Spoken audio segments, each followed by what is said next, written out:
Watu wangu, hi, how are you? Karibuni tena hapa at the Oint Country Homes. Na kwa wenye wananifuataga, I know the last time we did a video was when I was walking through the villa. The niches already done. I don't know, can I sleep?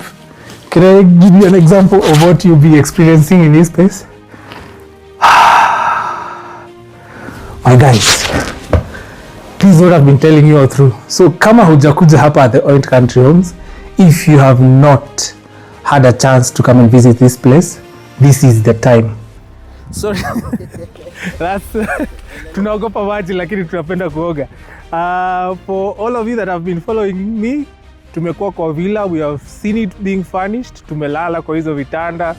I've talked about this house for so many times, and for you that has been following, najua kuna watu wamenipigia just the other day and telling me I've been following you, I've seen you come from Pale Foundation all the way to now the house is finished and I want something at the Oint Country Homes.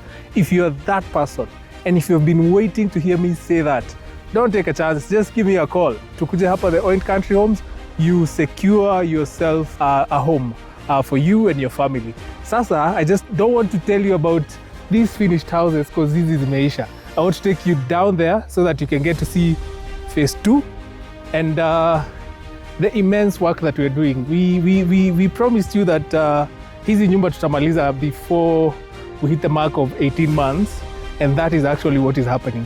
Hizi nyumba hazijafikisha their deadline. We have 18 months to go for these houses and most of them are almost done. Sasa tukiteremka hapa chini, we are giving you 15 months. And guess what? Juu tushajua what is required, tutafanya hizi in less than even the 15 months we are talking about. We have a few houses that are already up, as you can see. We decided to do the roads before we start the constructions, as you can see. And I will tell you the kind of work we are promising you in phase 2.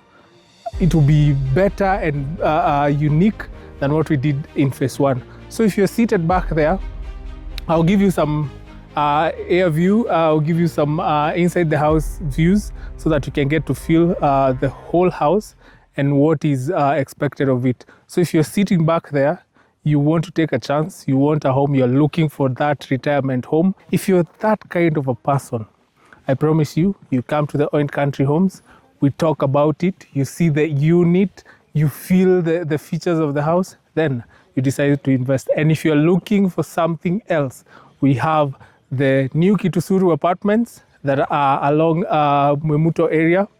You come, we talk about it, we give you the prices. It's going all the way to 24 months. If that is something you want to consider, also give me a call. We also have plots. I will speak about everything that we have so that if you're back there and you have not decided on investment, this is the time. This is the month. We are in the month of September. Just make it your month. Thank you. Give me a call on 0726 996 405. And as always, I will say, come to Amara Realty for your peace of mind. Asanteni sana.